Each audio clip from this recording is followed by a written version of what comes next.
आज विषय है, आपको पता ही है कि इतिहास कैसे पढ़ें, और साथ में है विजय सर। विजय सर की तारीफ़ मैं खुद कर देता हूँ। ज़्यादा तारीफ़ तो आप लोग खुद ही देखेंगे जब अध्ययन-अध्यापन शुरू होगा। लेकिन विजय सर ने आईएएस का इंटरव्यू दिया है, और कुछ आईएएस की जो संस्थाएँ हैं, कोचिंग संस्थाएँ हैं, जिसमें इकरा आईएएस भी एक है।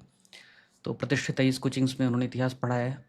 इससे ज़्यादा जिस बात ने मुझे आकर्षित किया, वो है उनका शोधार्थी और एक विद्यार्थी के रूप में लगातार जुड़े रहना। अभी वो एक इतिहास पर पुस्तक लिख रहे हैं, और उसके लिए रोज़ वो 5 घंटे डिवोट करते हैं। तो इस बात ने कहीं न कहीं मुझे एक टॉपिक पढ़ाने के लिए 3-4 घंटे जो लगते हैं, मैंने सोचा कि कोई एक व्यक्ति इतने व्यस्त दिनचर्या में भी अगर 5 घंटे समय निकाल पा रहा है किताब लिखने के लिए, तो निश्चित तौर पे उसके पास ज्ञान है, उसके पास लगातार इवॉल्व करने की एक दृष्टिकोण है। एडमित्रे जैसी छोटी संस्था जो मिस्टर या मिसेस 360 डिग्री चाहती थी कि जो आए, इवैल्यूएशन भी करे, इतिहास भी पढ़ाए, भूगोल भी पढ़ाए, ऐसी संस्था के लिए एक ऐसे व्यक्ति का एसोसिएशन जो एक विषय में ज़्यादा पेशेवर है और ज़्यादा काबिलियत रखता है, अफोर्ड कर पाना थोड़ा सा मुश्किल रहा है। विजय सर काफ़ी अच्छे पैकेज पे, काफ़ी अच्छे एसोसिएशन के साथ काम करते रहे। लेकिन मैंने कहा कि स्टूडेंट्स के प्रति करुणा जब होती है या थोड़ा पैशन होता है पढ़ाने के प्रति, तो चीज़ें बाकी सबऑर्डिनेट हो जाती हैं। तो उन्होंने कहा कि ठीक है, हम आपकी स्टूडेंट्स के लिए क्लासेस लेंगे, जो भी जितना भी समय है। और इतिहास एक ऐसा विषय है जिसमें मेडाइवल और एंशिएंट मॉडर्न सब मिला करके अच्छे प्रश्न आ जाते हैं, ठीक-ठाक प्रश्न आ जाते हैं। फिर बाद में मेंस में भी थीमेटिक क्वेश्चंस आप करते हैं, तो वहाँ भी उसका लाभ मिलता है। प्रीलिम के फैक्ट लर्निंग से तो फ़ायदा नहीं होता, लेकिन मेंस का भी अप्रोच साथ में बिल्डअप होगा तो फ़ायदा होगा ही होगा। आर्ट एंड कल्चर जैसे टॉपिक्स अब जीएस 5 में भी हैं, उसका भी एक अतिरिक्त बेनिफिट है। तो इसलिए विजय सर का जो सहयोग है और उनका जो अध्यापन है, स्पेशली जो उनकी स्कॉलर व्यक्तित्व है, स्कॉलरली जो व्यक्तित्व है, उससे एडमित्रे को, स्टूडेंट्स को और ओवरऑल कम्युनिटी को आने वाले फ्यूचर में फ़ायदा होगा। अब विजय सर अपने ओपनिंग रिमार्क्स को रखेंगे। फिर कुछ प्रश्न जो बहुत सहज प्रश्न हैं, स्वाभाविक प्रश्न हैं, मुझ जैसे एस्पिरेंट की भी लाइफ में उठते रहे, आपके भी लाइफ में है, उन प्रश्नों को मैं विजय सर के सामने रखूँगा। वो प्रश्न इतिहास से जुड़े होंगे मोस्टली, और बाद में फिर आप जो भी पूछना चाहेंगे वो पूछ सकेंगे। तो विजय सर, बहुत बहुत स्वागत है आपका। Thank you sir. तो जरा स्क्रीन हम शेयर कर रहे हैं, तो उसको सर कुछ सामान्य सवाल हैं इतिहास को लेकर के, मैं चाहता हूँ आप उनको एक एक को एड्रेस करें और आप बताते रहें, तो इससे चीज़ें हो जाएंगी। पहला सवाल तो सर मेरा बहुत बेसिक है, जो एक स्टूडेंट के तौर पे मैंने बहुत फेस किया है कि ये मिडाइवल और एंशिएंट हिस्ट्री का क्या करें, कुछ नहीं समझता है। बहुत रट्टा मारो जिंदाबाद, फिर होता नहीं कुछ, बहुत भूल जाते हो, और फैक्ट्स तो याद रहते नहीं। क्या करें इसका, मिडाइवल का क्या देखिए, करें? हिस्ट्री में यही सबसे इम्पोर्टेंट चीज़ है कि हम लोग जनरली फैक्ट बेस्ड स्टडी करते हैं। जैसे मान लीजिए किसी मोहम्मद बिन तुगलक का हुआ या अलाउद्दीन खिलजी का हुआ या कुछ भी, तो हम लोग को ये लगता है कि एक डेट याद कर लेंगे। अब जैसे 15 अगस्त 1947 जीवन में कभी नहीं भूलेगा। इवन माउंटबेटन को 15 अगस्त याद था, क्योंकि 15 अगस्त 1945 को हिरोशिमा नागासाकी पे बम गिराया गया, इसलिए 15 अगस्त को हम लोग को आज़ादी मिली। तो कुछ ऐसे डेट्स को हम लोग जब लिंक करेंगे किसी कंसेप्ट के साथ, तभी वो याद रहेगा दिमाग में। आउटस्टैंडिंगली अगर आप सोचें कि एक हम डेट याद कर लें, वो दिक्कत है। तो उस डेट को हमको वीव करना पड़ेगा, उसको बुनना पड़ेगा हमें किसी एक कंसेप्ट के साथ, तब जाकर के वो चीजें याद रहेंगी। और जैसा कि यूपी पीसीएस में आप देखते हैं कि क्रोनोलॉजी पे बहुत सवाल पूछता है। जैसे अभी पिछले साल, इसी साल का जो क्वेश्चन था, उसमें आपका अबुल फजल के बारे में पूछा, क्रोनोलॉजी में दनियाल के बारे में पूछा। तो उसमें पॉसिबल नहीं है कि बच्चे को वो एग्जैक्ट डेट याद रहे कि कौन कब मरा। लेकिन क्वेश्चन वहां डेट का नहीं था, क्वेश्चन ये था कि आप जनरल अंडरस्टैंडिंग आपके अंदर है कि नहीं, कि अबुल फजल कब था, दनियाल कब था। तो अगर आप थोड़ा सा अंडरस्टैंडिंग डेवलप कर लेंगे मिडल इंडिया में, एंशिएंट इंडिया में, तो बहुत ही आसानी से आप मैक्सिमम क्वेश्चन सॉल्व कर सकते हैं इसमें। तो यही इसमें की यही है कि हम लोगों को जितना भी पढ़ना है कंसेप्चुअली पढ़ना है। कंसेप्ट के साथ डेट याद करना है, उसके डेट को कहीं पिरोने के लिए कुछ चाहिए जगह, तो वो जगह वो कंसेप्ट है। तो इसी तरीके से देखेंगे इसको आगे हम लोग। सर एक किताब जो कभी-कभी पूछ लेता है, इतनी किताब पढ़ा है, उसमें वो किताब नहीं होती है जो किताब वो पूछता है, उसका क्या करें? देखिए किताबों का जहाँ तक है तो उसमें अब ये तो पॉसिबल नहीं है कि आप सब कुछ जान सकते हैं, लेकिन मेजर चीजें जो है वो तो आपको पढ़ना ही पड़ेगा। देखिए किसी भी एग्जामिनेशन का, इवन हम अपने यूपीएससी प्रीलिम्स का आपको एक जर्नी बताते हैं। कोरोना का टाइम था, उस समय सबको पता है कि अफरा तफरी मची थी, तो सब्जी भी धुल के खा रहे थे, कपड़ा भी धुल, मतलब हर चीज समझ लीजिए एक बार छूने से पहले उसको धुलना है। तो उस समय क्या था कि एग्जामिनेशन की तैयारी हो नहीं पा रही थी। तो मेरे दिमाग में ये है कहीं, क्योंकि हम कभी देखिए फॉर्मली कोचिंग नहीं किए कहीं तैयारी करते वक्त, तो जो भी किए थे हम खुद से किए थे। तो उस समय क्या हुआ कि जब 1 महीना मेरे पास बचा था प्रीलिम्स के लिए, तो मेरे दिमाग में ये है कि यार 1 महीना बचा हुआ है, अब इसमें क्या कर सकते हैं। तो बेसिक पहला चीज क्या होता है, देखिए बेसिक कंसेप्ट, पहले में बेसिक कंसेप्ट अपना क्लियर करना है। दूसरा लेवल, जैसे अगर आप लेवल वाइज तैयारी करेंगे तो आप देखेंगे कि धीरे धीरे आपका 2-3 लेवल पे अगर आप पहुंच जाएंगे। उस साल क्या हुआ कि इसी तरीके से हम लेवल वाइज तैयारी किए। उस साल आप विश्वास नहीं मानेंगे कि मेरे प्रीलिम्स में ऑल इंडिया 142 नंबर आए थे, और उस समय कट ऑफ गया था 80-82 नंबर। तो बस बेसिकली यही था कि आपको अपने दिमाग को समझाना है इसमें कि आप जितना भी पढ़ रहे हैं एटलीस्ट सबको तो उतना आता ही होगा। मतलब जैसे एक बेसिक जो सबको आता है वो तो आपको पढ़ना ही पढ़ना है, प्लस थोड़ा लेवल 2 में आपको टॉप अप करना है उसमें। तो जब ये आपके अंदर मेंटालिटी डेवलप होगी तभी जाकर के आप एग्जामिनेशन निकाल पाएंगे। जहां तक रही बात उसकी कि मान लीजिए कि कोई ऐसी किताब है या कोई ऐसा चीज है, तो देखिए कई बार क्या होता है बच्चे इसमें फंस जाते हैं कि एक कोई ऐसा क्वेश्चन पूछ दिया जो बहुत ही कठिन था। अब अगली बार अगले अटेम्प्ट में बच्चे क्या करते हैं कि उसी क्वेश्चन के पीछे लगे रहते हैं, उस टाइप के क्वेश्चन। वो गेम चेंजर क्वेश्चन नहीं होता है। गेम चेंजर क्वेश्चन वो होता है जो बहुत ही सिंपल बेसिक कंसेप्चुअल क्वेश्चन होता है। यानी कट ऑफ तो सामान्य पढ़ के भी निकाला जा सकता है, इन चक्करों में ना पड़े कि एक कुछ आ गया, जैसे यूपीएससी में पूछता था, कोई हाँ, जानवर दे दिया, फ्लोरा फौना दे दिया, और फिर अगली बार एनवायरनमेंट पे हम 100 किताबें हाँ, छानते पूरा रहते। जानवर अब 100 जानवर को याद कर रहे हैं। तो यही तो ट्रिक है, यही यूपीएससी सोचता है। जैसे नेशनल पार्क से क्वेश्चन पूछता था यूपीएससी में, पहले हर साल 1-2 क्वेश्चन हाँ, आता था कौन सी नेशनल नदी पार्क है, से। कौन सा उसमें वो हाँ, एंडेमिक। तो हम क्या किए थे कि 100-110 नेशनल पार्क था उस समय, हम सब याद कर लिए थे। अरे सब इसी Oh चक्कर में God. कि चलो पूछना तो है। पूछा भी 2-3 साल पूछा, वो फिर बंद हो गया पूछना। सर मैंने दिक्कत मैप के अंडर जो था मैं उस पर रिजर्व सिर्फ उतना देख पाया था, इससे ज्यादा तो हिम्मत ही नहीं हुई। तो हाँ, ये तो तो यही है कि आपको कहीं ना कहीं ये एक लाइन ड्रॉ करना पड़ेगा कि देखिए ये लाइन है, इसके आगे क्वेश्चन आएगा भी तो हमें उस पर ध्यान नहीं देना है। पहले जितना है उसको कंसोलिडेट कर लेना है, टाइम बचेगा तो हम उस तरीके से उस लेवल की तैयारी करेंगे। इसी में सर मॉडर्न हिस्ट्री पे बाद में आएंगे, लेकिन अभी फिलहाल एक इतिहास से जुड़ा हुआ प्रश्न जो बहुत स्वाभाविक है कि इतिहास स्टैटिक प्रश्न है, और इतिहास के बारे में कहा जाता है कि इतिहास बदला नहीं जा सकता। तो इतिहास बदला नहीं जा सकता, इसलिए इसकी किताबें भी बदली नहीं जा सकती। इसके जो लिखा है वो लिखा है, औरंगजेब ने लड़ा युद्ध तो लड़ा। तो कोचिंग संस्थान और जितने भी जो भी हैं वो इसके एक्सपर्ट की तरह भर भर के पीडीएफ और जितने भी पेज का संभव हो पाता है तो वो सब उपलब्ध कराते हैं। अब समस्या यह है कि किसी का 100 पेज का, किसी का 200, किसी का 300, और एक से बढ़कर एक। ऐसी स्थिति में प्रॉब्लम आप प्लेंटी हो जाती है, बहुत ज़्यादा है, करना कहाँ से है, क्या है। तो लास्ट ईयर अकेले कर रहा था, तो मैंने सोचा था कि जहाँ से प्रश्न ज़्यादा आते हैं, जिस टॉपिक से, जिस थीम से, उस थीम को पकड़ करके, और फिर मैंने कहा था थेमेटिकली पढ़ो, पीवाईक्यू के सहारे ऐसा कुछ करके। लेकिन आदर्श तरीका क्या हो, एक ऐसा जो नया लड़का है जिसने प्रिपरेशन अभी शुरू की है, उसको कन्फ्यूजन है, कम रिसोर्स में कैसे तैयारी करे, रिसोर्स का चुनाव कैसे करे, किताबें भी बहुत सारी हैं, नोट्स भी बहुत सारे, ऐसे में चुनाव कैसे करें, ये थोड़ा सा बताइए। देखिए इसमें हिस्ट्री तो जो है अनएंडिंग है। अब अगर आप जैसे एक किताब ईरा बुक होती है, बहुत प्रोमिनेंट हिस्टोरियन है, वो अकबर के ऊपर 600 पन्ने की किताब लिखी है।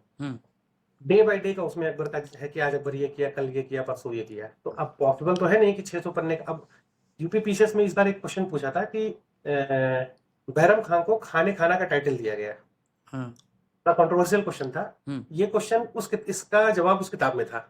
अच्छा। इनफैक्ट हाँ, आज हम क्वेश्चन देख रहे थे तो हमें याद आया, तो हम वापस उस किताब को खोले हम हाँ, उसको अंडरलाइन किए थे, उसको गए हम बोले देखो यहाँ, तो वो सोचिए अब आप 600 पन्ने की किताब, हुँ, पॉसिबल तो है नहीं कि बच्चा अकबर के बारे में पढ़ेगा। हुँ, ठीक है, ये होना चाहिए कि पहला तो एक लेवल ऑफ अंडरस्टैंडिंग आपको डेवलप करना है कि हिस्ट्री है क्या।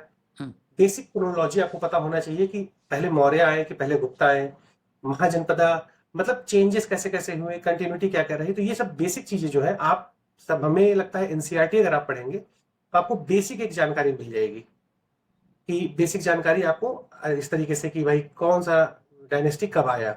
इसके बाद जब आपका एक बेसिक अंडरस्टैंडिंग डेवलप हो जाए, उसके बाद आप थोड़ा कॉम्प्लेक्स चीजें पढ़ना शुरू करेंगे। सोर्सेस का चुनाव देखिए, सोर्सेस आपको हजारों मिलेंगे मार्केट में, लेकिन जो भी सोर्स आप सेलेक्ट करें उस सोर्स पे भरोसा कीजिए। तो सोर्स और की कुछ बात सोर्स आपने की तो तो थोड़ा इसमें सॉरी टू इंटरप्ट यू, लेकिन आप सोर्स की आपने बात की तो कोचिंग वाले अपने हिसाब से एक्सट्रैक्ट करके या उनको जो जितना उनका विवेक है वैसे वो रिसोर्स प्रोवाइड करते हैं। अब बात यहाँ फंसती है कोचिंग के नोट्स वर्सेस जो टेक्स्ट बुक हैं, रेफरेंस बुक हैं। स्पेक्ट्रम तो चलिए हो गया मॉडर्न के लिए जो एक ठीक ठाक उन्होंने सब हर जगह से चीज़ें उठा करके उसमें उड़ेल दिया है। लेकिन मिडाइवल हिस्ट्री क्यों मैं इस पे बार बार ज़्यादा फोकस कर रहा हूँ, मॉडर्न हिस्ट्री में बच्चों को उतनी तकलीफ नहीं होती जितना मिडाइवल तकलीफ देता है, और नंबर भी ज़्यादा क्वेश्चंस के आ जाते हैं कई बार। तो फिर क्या करें, टेक्स्ट बुक आप कोई रिफर करेंगे बच्चों को, या फिर आप कहेंगे कि नोट्स वगैरह आप या कोई और दे दो बस? देखिए, टेक्स्ट बुक वही एनसीईआरटी पहले हम बोलेंगे। दूसरा चीज आप बिल्कुल सही कहें, कोचिंग अपने हिसाब से जो उसको इम्पोर्टेंट लगता है वो बताती है। तो जहाँ जो हम लोग की क्लासेस अभी चलेंगी, तो हम उम्मीद ये करेंगे कि मैक्सिमम जितना उसमें कवर हो पाए हम लोग का, जितने फैक्ट या जितना कंसेप्ट कवर हो पाए वो तो कवर करेंगे। क्लास का नोट्स एनसीईआरटी, कुछ और पीडीएफ हम देंगे, तो मेरे ख्याल से इतना एनफ होना चाहिए बच्चों अच्छा। के लिए। क्योंकि कहीं ना कहीं वही है, कहीं ना कहीं आपको एक लाइन ड्रॉ करना पड़ेगा कि हाँ यही, इतना तक हम पढ़ लेते हैं, इसके आगे जो होगा वो अब देखा जाएगा। ऐसे पॉलिटी है, ऐसे इकोनॉमिक्स है, हर सब्जेक्ट में है कि एक लेवल ऑफ अंडरस्टैंडिंग आपको डेवलप करना पड़ेगा। जी। हाँ, जैसे बच्चे बोल रहे हैं पूनम दलाल की किताब, हम्म। हाँ पूनम दलाल की किताब, लेकिन वही है ना कि किताबें आपको मार्केट में बहुत सारी मिलेंगी, एक आपको सिलेक्ट करना पड़ेगा, एक सिलेक्ट करके उसको बार बार पढ़ना पड़ेगा, उसको रिवाइज करना पड़ेगा। मतलब कम से कम 10 बार तो आपको रिवाइज करना पड़ेगा, तब जाकर के आपके दिमाग में वो फैक्ट बैठेगा। बात यह है कि सारी चीजें अगर एक कहानी के तरीके से समझा दी जाए तो वो कहानी के तरीके से याद रहता है, क्योंकि हमारा ब्रेन वायर्ड है स्टोरी बुनने के लिए। अब भिमबेटका केव में भी क्या जरूरत थी उनको वो पेंटिंग बनाने की, मतलब ऐसा कोई उनको ऑर्डर तो दे नहीं रहा था, क्योंकि हमारा जो ब्रेन है वो वायर्ड है कि हम कहानी से ही समझते हैं। हम इंसान ही है जो झूठ बोल पाता है, और कोई जानवर तो झूठ बोलता नहीं है। तो ये झूठ बोलना, ये सब चीजें क्या है, ये सब क्या है, ये सब कहानी गढ़ने का टेंडेंसी हमारे ब्रेन में है। तो हमें उसी तरीके से पढ़ना चाहिए कि एक कहानी के तरीके से फैक्ट की जो चीजें हैं आप नोट करते जाइए। एग्जामिनेशन के पहले कुछ दिन पहले आप उसको एक बार रिवाइज कर लीजिए अच्छे तरीके से, लेकिन उसके पहले आपको एक कहानी तो पता होना चाहिए कि अकबर के टाइम पे हुआ क्या, बाबर के टाइम पे ऐसा हुआ क्या। जैसे अभी एग्जाम्पल देते हैं कि बाबर के टाइम पे उतना आर्किटेक्चर नहीं बन पाया, तो अब ये आप एक फैक्ट है कि आर्किटेक्चर उतना नहीं बन पाया है, लेकिन इसका रीजन अगर आप जानेंगे कि क्यों ऐसा हुआ, तो शॉर्ट आपको टाइम समझ है। में आएगा हाँ बात सही, पॉसिबल नहीं था बाबर के लिए कि 3-4 साल में वो अपना एम्पायर भी कंसोलिडेट करे, एनेक्सेशन भी करे और आर्किटेक्चर भी बना दे। क्यों शाहजहां, अकबर और शाहजहां के टाइम पे इतना अच्छा आर्किटेक्चर बना? क्यों? क्योंकि उस समय एम्पायर कंसोलिडेट हो चुका था, पैसा था, सरप्लस अमाउंट था। तो इसी तरीके से हम लोग को जैसे खासकर आर्ट एंड कल्चर में हम देखते हैं कि आर्ट एंड कल्चर में ओवरटली फैक्चुअल हो चुका है। अब जितना भी लेक्चर जा रहा है, जितनी भी किताबें आ रही हैं, वो ये नहीं बता रहा है कि द्रविड़ स्टाइल ऑफ टेम्पल कैसे इवॉल्व हुआ, या द्रविड़ स्टाइल ऑफ टेम्पल के ही किनारे क्यों क्यों प्रकरण वॉल होता है। तो आप साउथ के मंदिर देखेंगे तो बड़े बड़े गोपुरम और उसमें बाउंड्री वॉल होते हैं। तो इसका रीजन क्या है, क्यों नॉर्थ इंडिया में नहीं होता है? इसका जो बच्चा पर्पस जान जाएगा, इसका जो कंसेप्ट जान जाएगा कि इसलिए होता है, तो ही जाकर के उसको समझ में आएगा सर कि हाँ यार मुझे ये चीज मुझे था। एक समस्या यूपी पीसीएस में जो लास्ट ईयर जब ये शुरुआत किया गाइडेंस, तो हम्म बोला भी कि जो रोट लर्निंग और जो रट्टा मारो जिंदाबाद की जो परंपरा है, अब हम्म यूपीएससी में पूछता नहीं था मेडाइवल ज़्यादा, तो मैं भी यूपीएससी में पढ़ता नहीं था। तो हम्म ठीक है वो मेरी अपनी वो थी और वो सेलेक्टिव था। लेकिन यूपी हम्म पीसीएस में जब मेडाइवल पूछता है, जीएस 5 शामिल कर हम्म लिया है, हम्म आपका हम्म जीएस 1 भी है, तो बच्चों को कोशिश करनी चाहिए थी कि प्रीलिम और मेंस के हिसाब से थेमेटिकली पढ़ें। एक बार उनका हम्म कॉन्सेप्चुअल क्लैरिटी हो जाए, समझ लें, और उसके बाद हम्म में फिर वो फैक्ट अपना जो भी है वो हाईलाइट कर हम्म ले, उसको रिवाइज करते रहें। बिल्कुल दिक्कत बिल्कुल क्या है, बिल्कुल। दिक्कत ये है सर कि ये जो शॉर्ट अटेंशन का ज़माना है ना, वो 2 मिनट की मैगी वाला की सक्सेस मिल जाएगा। अब 3 महीने में या 2 महीने में एग्ज़ैक्टली शायद आरओ का होने वाला है प्रीलिम, ठीक? हम्म अब बच्चों को क्या लगता है ना कि 2 महीने में अब उनके मैसेज आते हैं, 2 महीने में सिलेबस खत्म हो जाएगा क्या? सब कुछ खत्म हो जाएगा क्या? अरे भाई, हम्म, तो सब खत्म करने के चक्कर में कुछ खत्म नहीं होगा कभी, हम्म, और तुम हम्म, विशेष साइकिल में फंसे रहोगे। सर मेंस हम्म, स्टार्ट किए हुए 4 महीने हो गए हमें, ठीक है, हम्म, और अब भी हमारा एक पेपर बाकी है, मतलब GS2 भी चल रहा है, ये खत्म हो जाए तो भी एक पेपर बचा है जो हम पढ़ाएंगे, लाइव लेक्चर हम्म, लेंगे। तो क्यों ऐसा है? क्योंकि हम एक एक टॉपिक पढ़ा रहे हैं, मेंस का एक एक टॉपिक पढ़ा रहे हैं, हर टॉपिक पे हम्म, लेक्चर होता है, टॉपिक पे कंटेंट, हर टॉपिक पे टेस्ट, मतलब सेक्शुअल टेस्ट। हम्म, तो ऐसा हम्म, इसलिए कर रहे हैं क्योंकि वो प्रोसेस के थ्रू जो गुजरेगा, हम्म, उसकी उसकी जो कॉन्सेप्ट है, उसका जो रिवीजन है, उसकी जो ताकत है, वो औरों से बहुत ज़्यादा होगी, और हम्म, बदकिस्मती से अगर मेंस नहीं भी हो तो अगली बार और ज़्यादा रोबस्ट होकर निकलेगा। स्टूडेंट्स की हम्म, एक समस्या है जो अब कैसे डांट नहीं सकते ना, उनको लगता है अरे ये तो खड़ूस है, कि उनको हर चीज़ 2 मिनट में चाहिए। 50 पेज का PDF, 500 पेज का PDF, 2-2 हज़ार पेज के PDF लाएंगे, रटेंगे, रंगेंगे, और एग्जाम में जाके भूल जाएंगे। और गलती से एक आध कोई पास हो गया, या कुछ पुराना पैटर्न जो आता था, आपको पता ही है कि PYQ बहुत रिपीट होते थे, कुछ एक किताब पढ़ लेने से सब कुछ फंस जाता था, तो वो पास हो गए, और उन्होंने क्या किया, नरक फैला के रखा है, ऐसा गंद फैला के रखा है कि 2-4 इंटरव्यू में बोल दिया कि ये क्या रट लो, हो जाता है। और फिर कुछ प्रमोशन करने वाले जो ये पब्लिशर्स हैं, प्रमोशन करने के लिए किसी को बोल दिया कि चलो बता दो यहीं से सब आया था। तो उसका जो नुकसान हो रहा है, तो आप बताइए कि आखिर आपका जो अनुभव है, एक आप हिस्ट्री की किताब लिख रहे हैं, आप सुधार्थी हैं, आप विद्यार्थी रहे लंबे समय तक, आपने IAS का इंटरव्यू दिया, इतिहास पढ़ाया आपने IAS की कोचिंग्स में। तो मैं चाहता हूँ कि आप एक सही तरीका जो है पढ़ने का, हम मॉडर्न हिस्ट्री पे बात करेंगे, लेकिन आप बताइए सही तरीका पढ़ने का क्या है? इसके बाद हम मॉडर्न हिस्ट्री पे बात करेंगे, और फिर आप थोड़ा-सा इनको बताइए कि एक्चुअली में जो पढ़ना है, प्रैक्टिस करना है, वो किस तरीके से हो, आप एक बार प्रैक्टिकली उनको बताइए। तो आप चाहिए तो पहले मॉडर्न पे बात कर लेते हैं, या चाहिए तो पहले पढ़ने का तरीका ही बता लेते हैं? जैसे भी आपको ठीक लगे वैसा। जो आपको सुविधा हो दोनों पे बात कर सकते मॉडर्न पे हैं। पहले बात कर लेते हैं, फिर पढ़ने का क्या हाँ, सही हाँ, तरीका हो, उस पे फिर लास्ट में हम देखेंगे। हम्म। तो मॉडर्न के लिए क्या अप्रोच होना चाहिए? मॉडर्न फिर से वही कहेंगे हम, पहला जो आप एक एनसीईआरटी उठाइए। हुँ। एनसीईआरटी क्यों बार बार बोला जा रहा अब है कि नई वाली या एनसीईआरटी में पुरानी क्या है? वाली? क्योंकि नई थीम बेस्ड है, थीमेटिकली है। बिपिन चंद्रा, देखिए बिपिन चंद्रा लिखे हैं किताब, बिपिन चंद्रा की पुरानी वाली बिपिन चंद्रा लिखे थे, हाँ। एक उनकी किताब भी आती है बिपिन चंद्रा की, हुँ।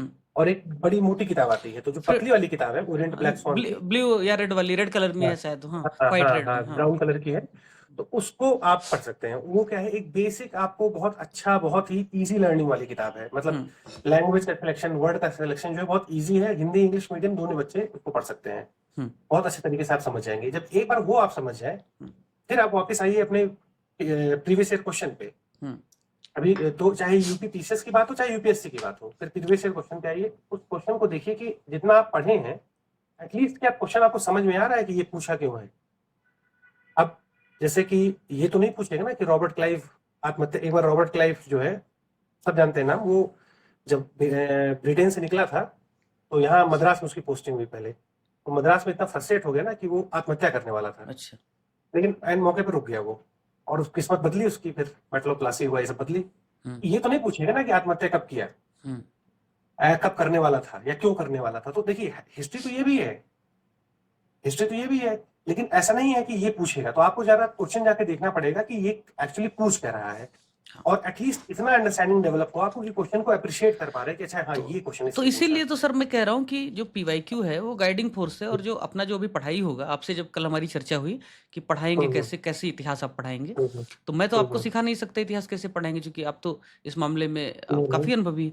लेकिन मेरा आपसे आग्रह था कि जो PYQ है, और वो PYQ सिर्फ यूपी पीसीएस का नहीं, मान लीजिए मॉडर्न हिस्ट्री है, अब उस पर क्विट इंडिया मूवमेंट पे यूपी पीसीएस ने भी जो पूछा है, यूपीएससी ने भी जो पूछा है, CDS, CAPF, या बाकी जो स्टेट गवर्नमेंट है, जो अपना नॉर्थ पट्टी है, उसमें उनके क्वेश्चंस को हम एक जगह कंपाइल कर लेंगे, और फिर उसमें से हम थीम बनाएंगे, देखेंगे कि किस टॉपिक पे, किस थीम पे, और किस पैटर्न पे सवाल बार बार बार बार रिपीट हो रहा है, और यूपीपीसीएस का जो नया पैटर्न है उसके हिसाब से हम आगे बढ़ेंगे।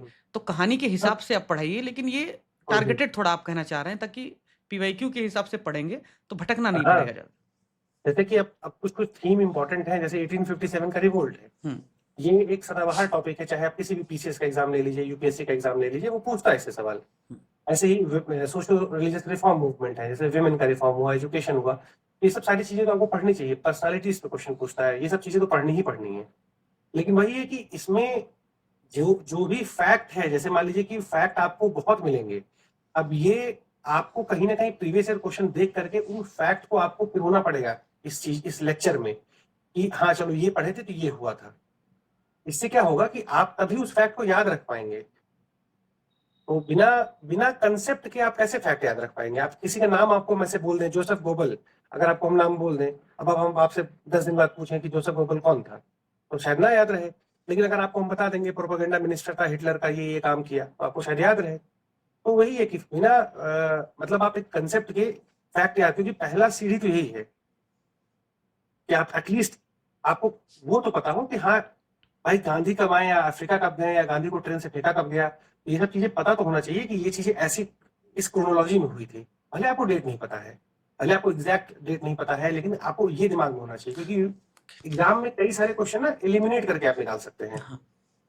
तो ये एलिमिनेशन टेक्निक वगैरह भी हम लोग सीखेंगे जब हम लोग थोड़ा सा लेक्चर आगे बढ़ेगा। तो फैक्ट्स जैसे मोती को पिरोने के लिए एक कॉन्सेप्ट का, एक कहानी का धागा चाहिए, ताकि ये मोतियां इधर उधर बिखरी न रहें, आपके हाँ गले हाँ में कंठस्थ हो जाए, कंठ में हाँ, यही कंठस्थ हो यही जाए। चीज है, अच्छा, इसीलिए कंठहार बन के कंठ हाँ में बसा तभी लीजिए। समझ में आएगा बच्चों को। अच्छा, क्योंकि तो हम भी तो जब हिस्ट्री पढ़ना शुरू किए, तो मेरे साथ भी यही सब प्रॉब्लम थी कि अरे यार ये कैसे होगा, वो कैसे होगा, मतलब कैसे याद रखेंगे। तो फैक्ट का हम पेपर पे लिख करके चिपका कर करके ब्रश करते हुए रोज इसको कई लोग बोले कि ये किया करो सुबह सुबह, तो 15 मिनट वो फैक्ट याद होगा। तो किए भाई ये सब, उस दिन याद रहा फैक्ट, गवर्नर जनरल सब लाइन से याद रहा। तो लेकिन फिर कंफ्यूजन हो जाए, भूल जाए। तो लेकिन इसका सोल्यूशन ये नहीं है कि, सोल्यूशन ये है कि जब तक आपको पता नहीं होगा कि इस गवर्नर जनरल का रोल क्या था, इस कंटेक्स्ट में ये काम कर रहा था। अब जैसे वेलेस्ली के टाइम हुआ, तो वेलेस्ली के टाइम आपको याद करने की कभी नहीं जरूरत पड़ेगी अगर आप उसका रोल समझ जाएंगे। उस समय कैसी सोशियो इकोनॉमिक कॉलोनियल कंडीशन थी, अगर वो हाँ पता जैसे होगा तो ये वेलेस्ली ही कर सकता है, वो समझ में आएगा। हाँ वेलेस्ली ही कर सकता है, 2 स्टेप फॉरवर्ड 1 स्टेप बैकवर्ड, उसका ये पॉलिसी रहता। अब जैसे वेलेस्ली के टाइम पे नेपोलियन था फ्रांस में, तो अब अगर ये चीज आपको दोनों पता लग गई तो आपको समझ में आ जाएगा अच्छा नेपोलियन और वेलेस्ली। क्योंकि कई बार क्या होता है ना, जो हम लोग जिस तरीके से किताबें पढ़ते हैं, तो जैसे एक बहुत क्लासिक जो हम फील किए, पता नहीं और बच्चे फील किए कि नहीं किए, होता क्या है कि जैसे देखिए मिडिवल इंडिया हम लोग पढ़े, तो हम लोग लोधी डायनेस्टी तक पढ़ते हैं, फिर उसके बाद आ जाते हैं हम लोग मुगल आ गए, ठीक है, मुगल पूरा खत्म कर दिए, डिक्लाइन हो गया मुगल का। उसके बाद फिर हम लोग मॉडर्न इंडिया में आते हैं और फिर शुरू करते हैं यूरोपियन का एडवेंट। अब यूरोपियन के एडवेंट में फिर हम लोग आते हैं पोर्टुगीज पे। अब दिमाग हमारा ये सोचता है ना कि अब ये सब चीजें मुगल के बाद हुई हैं, लेकिन कई बार होता क्या है कि पोर्टुगीज तो मुगल के पहले आए थे, जब मुगल आए भी नहीं थे तभी भी पोर्टुगीज आ चुके थे। ऐसे ही जब हम लोग रेवोल्यूशनरी एक्सट्रीमिज्म पढ़ते हैं, भगत सिंह और इन सब का, तो एक्चुअली उसकी शुरुआत 1905 से ही हो गई। लेकिन बुक में किस जगह वो चैप्टर रहता है, फील ऐसा होता है कि ये सब चीजें बहुत बाद में हुई। तो ये छोटे छोटे जो बुक्स का जो प्लेसमेंट भी है ना चैप्टर का, वो भी हमारे ब्रेन को इफेक्ट करता है। तो ये सब सारी चीजें हम थोड़ा सा वो किए थे कि हाँ ये सब भी चीजें हैं, तो हम थोड़ा सा एक टेक्निक इवॉल्व किए कि जब भी कुछ पढ़ाते रहो तो पैरेलल का डेवलपमेंट हो रहा था इंडिया में, उसको बताते रहो कि देखो इसमें ये भी हुआ था, इसमें ये भी हुआ था। सर इनको थोड़ा रटने से मैं, मेरा आग्रह नहीं तो फिर वो मैं इसको सत्याग्रह बोलता हूँ। तो कुछ लोगों को लगता है कि नहीं सब माल बेचने का तरीका है, लेकिन अब उनको लगता है तो लगने दो कुछ लोगों को, लेकिन अधिकतर लोगों को लगता है नहीं एक्चुअली ये सत्याग्रह है। तो सत्याग्रह में एक बात यह भी शामिल है कि हम उनको रटने से थोड़ी सी मुक्ति दिला पाएँ। वही वही वही मेंस में तो हम बहुत कम फैक्ट्स देते हैं, आर्गुमेंट्स ज़्यादा देते हैं, एग्जाम्पल्स अच्छे देते हैं। तो यहाँ पे आप ये जिम्मेदारी सर उठाइए कि किस तरह इनको रटना कम पड़े, समझना ज़्यादा पड़े, और फिर वो धीरे धीरे धीरे धीरे हो जाए। तो थोड़ा इतिहास अगर आप संभाल लेंगे, रटने से मुक्ति दिलाएंगे, तो एक नई लीक हम खड़ी कर पाएंगे। इकोनॉमी करंट अफेयर वगैरह में देखूंगे ही। अब सर एक बार आप दिखाइए कि एक आदर्श तरीका यूपीपीसीएस के क्वेश्चन के सहारे ही या थीम के सहारे ही कि किस तरीके से पढ़ा जा सकता है, और फिर क्लास में एक तारीख से शुरू कीजिए, तो बातचीत तो होती रहेगी इन लोगों से जो भी इनकी प्रॉब्लम, फिर उसके बाद में हम इनके इंडिविजुअल क्वेश्चंस भी ले लेंगे। ठीक है, ठीक है, चलिए हम कुछ ऐसे क्वेश्चन 2-3 ऐसे हम देख रहे थे जी। तो जैसे यही क्वेश्चन था, है ना, कि consider the following statement with reference to workers and peasants party. ठीक है, अब इसमें पूछा कि ये 1927 में बनी और उस समय इसको ऑल इंडिया ऑर्गेनाइजेशन का वो दे दिया गया। फिर ऑब्जेक्टिव इसका ये कह रहे हैं कि ऑब्जेक्टिव ये था कि कांग्रेस के अंदर काम करे और कांग्रेस को और रेडिकल बनाए। ठीक है, तो अब देखिए इसमें क्या है ना, इसमें एक तो है, एक अप्रोच क्या है, फैक्ट आपको याद हो कि भाई नहीं 1927 नहीं 1928 में बनी। ठीक है सर बस एक छोटा सा रिक्वेस्ट है, जब मोहित बाबा ने बोल दिया, हमारे मित्र हिंदी वाले हैं और अंग्रेजी वाले हैं दोनों, तो कंटेंट तो हम हिंदी अंग्रेजी दोनों में ही देते हैं, इनमें हम्म, ट्राइलिंगुअल है, हिंदी अंग्रेजी अलग अलग भी और इंग्लिश भी। हम्म। तो जब आप कुछ पढ़िए तो उसको हिंदी में भी बोल दिया कीजिए, तो उनको हाँ हाँ वही, हाँ वही वही। बड़ा तो जैसे सहूलियत इसमें है। क्या है, वर्कर एंड पीजेंट पार्टी था एक, हम्म, तो अब ये क्वेश्चन इसमें आया कि 1927 में बना। दूसरा स्टेटमेंट वो दे रहे हैं कि नहीं, ये वर्कर एंड पीजेंट पार्टी क्या करता था, कांग्रेस के अंदर जाकर के कांग्रेस को और रेडिकल बनाता था।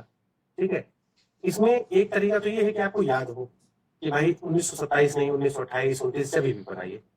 और दूसरा तरीका ये है कि आपको एक कंसेप्ट पता हो जिससे आप डिड्यूस कर ले आंसर को। जैसे इसमें कंसेप्ट क्या होगा, जैसे इस पर्टिकुलर क्वेश्चन में, जैसे आप कोई भी क्वेश्चन अगर बनाता है तो कुछ कुछ क्वेश्चन में कुछ तो वो फेर बदल करेगा, पहली बात, तभी तो क्वेश्चन सही होगा या गलत होगा। अगर एज इट इज दे दिया तो सही होगा। वर्कर एंड पीजेंट पार्टी, अगर आप थोड़ा सा भी कम्युनिस्ट मूवमेंट या लेबर मूवमेंट आप मॉडर्न इंडिया में पढ़ेंगे तो आपको ये समझ में आएगा कि ये 1925 से ही ये लोग एक्टिवेट हो गए थे। हर स्टेट, बंगाल में, पंजाब में, बॉम्बे में धीरे धीरे ये लोग जो है अपना अपना वर्कर एंड पीजेंट पार्टी बनाने लगे थे। ठीक है, तो वहीं से आपको डाउट कहीं ना कहीं दिमाग में आ जाना चाहिए कि यार ये तो 1925 से ही सा काम चल रहा है। ठीक, तो एक तो पहला आपको डाउट ये आ जाना चाहिए था। ठीक है, हाँ, क्योंकि कम्युनिस्ट क्रांति उसी में बोल्शेविक वगैरह हुआ 17 के आसपास, हाँ तो वहीं 1917 से पिक में किया। रशियन रेवोल्यूशन हुआ 1917 में। 17 में रशियन रेवोल्यूशन के बाद बहुत ज्यादा इम्पैक्ट पड़ा उसका हमारे इंडिया में, है ना, एम एन रॉय वगैरह, ये सब बहुत ज्यादा इम्पैक्ट पड़ा। इंडिया में जब इम्पैक्ट पड़ा तो इंडिया में भी कम्युनिस्ट पार्टी ऑफ इंडिया बना, बाहर ताशकंद में कम्युनिस्ट पार्टी ऑफ इंडिया बना, यहाँ पे बना। यहाँ के बाद धीरे धीरे देखिए, कम्युनिस्ट मूवमेंट लेबर मूवमेंट को हमेशा पैरेलली पढ़ना चाहिए। जनरली किताबों में क्या है, कम्युनिस्ट मूवमेंट डेडिकेटेड कोई चैप्टर उतना खास दिया नहीं रहता है, क्योंकि कम्युनिस्ट मूवमेंट वहीं चलेगा जहां लेबर होगा। अब अगर आप कम्युनिस्ट का अलग चैप्टर पढ़ रहे हैं, लेबर का अलग चैप्टर पढ़ रहे हैं, तो बहुत इनजस्टिस कर रहे हैं आप। तो अगर इसको आप साथ में मिला के पढ़ते हैं कि कम्युनिस्ट मूवमेंट और लेबर मूवमेंट, क्योंकि इंडिया में इंडस्ट्रियलाइजेशन आप देखेंगे कि 1830-33 में जब यूरोपियन प्लांटर्स को अलाउ किया गया यहाँ पे, तो 1835 से ही प्लांटेशन एग्रीकल्चर वगैरह डेवलप होने लगा। उस समय क्या था कि टी प्लांटेशन, कॉफी प्लांटेशन, ये सब डेवलप होने लगा। धीरे धीरे कॉटन आया, जूट मिल्स आए। लेकिन उस समय कास्ट सिस्टम हमारा इतना मतलब कोहेसिव था, मतलब एक हिसाब से हम लोग कास्ट के अराउंड सोसाइटी पूरी बंधी हुई थी, पेशा भी वैसे था। है ना। तो आज देखिए सोसाइटी में दो तरीके से आप ग्रुप कर सकते हैं, जैसे कास्ट है, क्लास है। तो जब भी कम्युनिज्म की बात होती है, कार्ल मार्क्स की बात होती है, तो क्लास की बात करता है, जैसे गरीब अमीर ये सब क्लास है। कास्ट आप जानते ही हैं कि इंडिया में कितना परवेसिव है, कितना फैला हुआ है कास्ट। उस समय कास्ट आइडेंटिटी इतनी ज्यादा थी कि क्लास आइडेंटिटी बदल नहीं पाती थी। जैसे कि मान लीजिए हम मैनेजर हैं, ठीक है, मान लीजिए हम ब्राह्मण हैं, हम मैनेजर हैं, मान लीजिए एक लेबर है वो भी ब्राह्मण है। तो वो क्या होगा कि वो लेबर ये नहीं जानेगा कि हम लेबर हैं तो चलो हम अपने फेलो लेबर के साथ खड़े रहे। वो ये बोलेगा कि क्योंकि मेरा बॉस ब्राह्मण है तो ऐसा करते हैं, हम ब्राह्मण के साथ ही खड़े रहते हैं। यहाँ पे क्या है, वो अपनी कास्ट आइडेंटिटी को ऊपर रख रहा है क्लास आइडेंटिटी से। ये इंडिया में बहुत दिन तक हुआ, इसलिए बहुत सारे हिस्टोरियन लिखते हैं कि सो मच मिलिटेंसी, मतलब सो मच मिलिटेंसी है लेकिन फिर भी कोई लेफ्ट नहीं है। इतने लेबर हैं लेकिन कोई लेफ्ट पार्टी लीड नहीं कर रहा है। फिर धीरे धीरे एसएस बंगाली और ये सब धीरे धीरे शुरू हुए। 1917 में जो रशियन रेवोल्यूशन हुआ वो एक बहुत बड़ा इम्पैक्ट इंडिया में रहा। उसके बाद आप देखिएगा कि जैसे देखिए आप, जैसे क्वेश्चन आ गया, मान लीजिए कि नॉन कॉपरेशन मूवमेंट में लेबर का पार्टिसिपेशन बहुत ज्यादा था, बहुत मिलिटेंट थे वो लोग, लेकिन सीडीएम आते आते घट गया। तो आप देखिएगा कि 1917 में रशियन रेवोल्यूशन हुआ, है ना, कम्युनिस्ट इंडिया में बहुत ज्यादा एक्टिवेट हो जाते हैं, उसको गांधी वॉइस देते हैं और नॉन कॉपरेशन मूवमेंट में बढ़ चढ़ के हिस्सा लेते हैं। 1927-28 के बाद आप देखिएगा कि कम्युनिस्ट जो पार्टी है इंडिया की, उसमें बहुत ज्यादा फैक्शंस हो जाते हैं, टूट जाता है कम्युनिस्ट पार्टी। जब वो टूट जाता है उस चक्कर में होता क्या है कि हमारा लेबर मिलिटेंसी भी धीरे धीरे डाउन होने लगता है। तो अगर आप ये सब चीजें फैक्ट को, मतलब ये सब जो कंसेप्ट को आप करते रहेंगे तो आपको पता रहेगा। अच्छा, सीडीएम में वो लोग अपसेट भी हो गए थे कि नॉन कॉपरेशन मूवमेंट में इतना हमारा डिमांड नहीं फुलफिल किया गया, तो सिविल डिसोबीडियंस मूवमेंट में हम उतना पार्टिसिपेट नहीं करेंगे। तो इसी तरीके से हम लोग पढ़ेंगे, इस तरीके से ही हम लोग को क्या है ना, धीरे धीरे चीजें याद रहेंगी। जब एक कंसेप्चुअल क्लैरिटी। तो इस क्वेश्चन में मैं ये कहना चाह रहा था, इस क्वेश्चन में आप इसको आसानी से कर सकते थे। जैसे दूसरा स्टेटमेंट है कि कांग्रेस के अंदर जाकर के इसको और मिलिटेंट बनाना। बिल्कुल, even Jawaharlal Nehru worker and peasant party को प्रेस करते थे।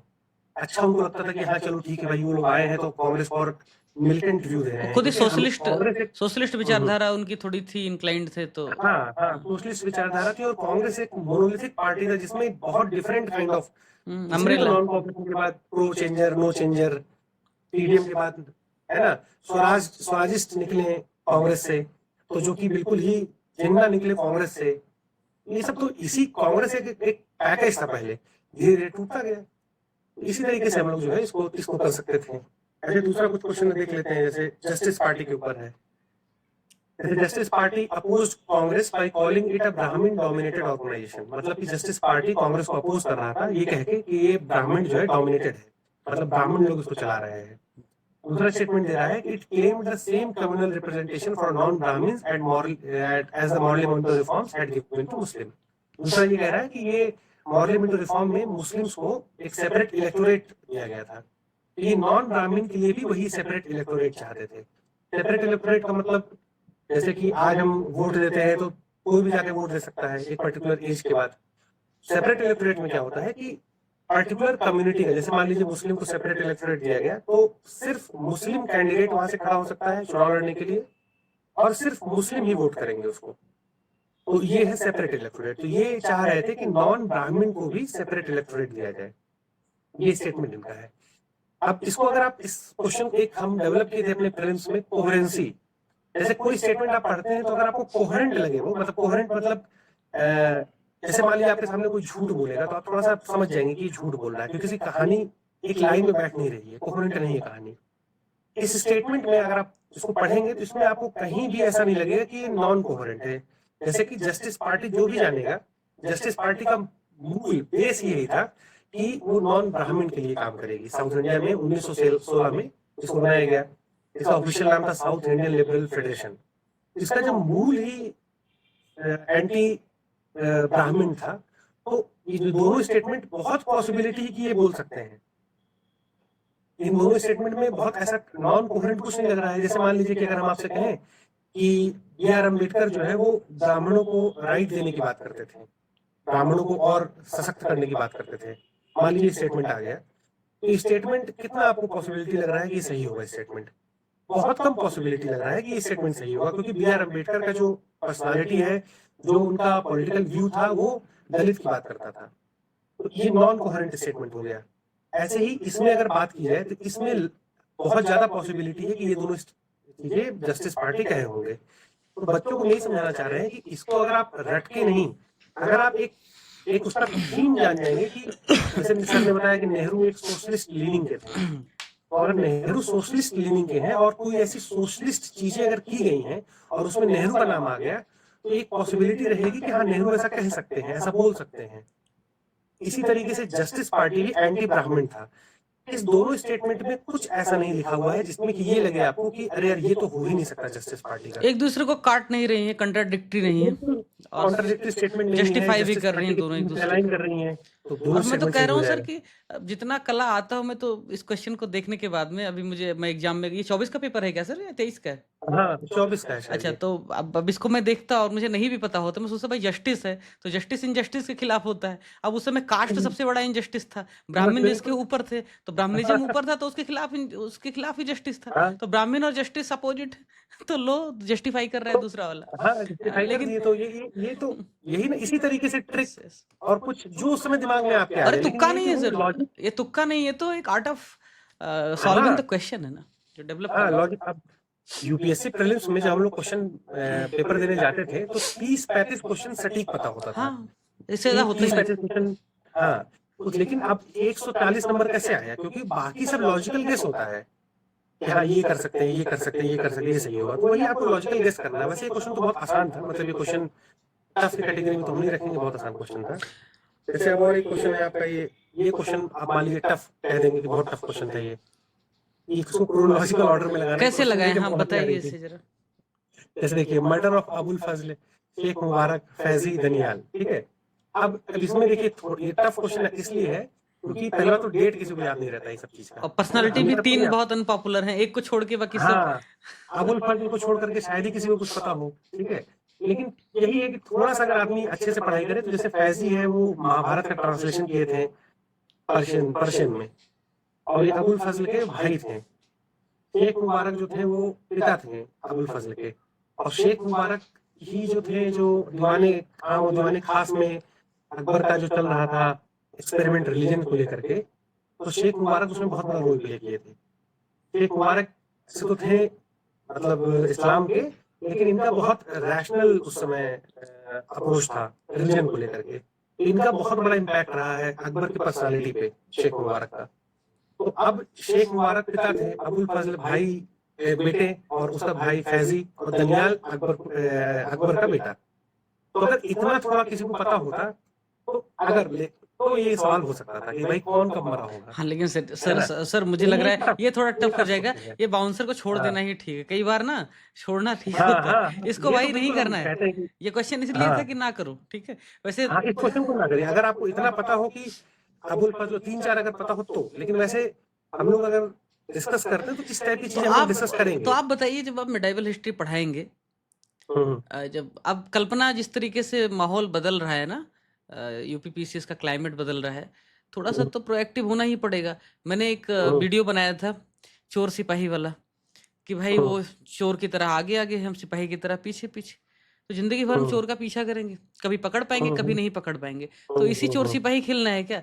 अरे भाई, चोर भी बनना है, सिपाही बनना है, कि भाई हम पहले उनसे 4 कदम आगे रहेंगे, प्रोएक्टिव रहेंगे। तो हम्म कॉम्प्रिहेंसिव पढ़ लो सारा उद्देश्य। अगर ये उद्देश्य नहीं होता तो विजय सर को क्यों लाते, उनसे क्यों आग्रह करते, रिक्वेस्ट करते, आप इतिहास पढ़ाओ, कि भाई आप इतिहास के जानकार हैं, समझदार हैं, आप इतने बड़े इंस्टीट्यूट में पढ़ा रहे हैं, किताबें लिख रहे हैं।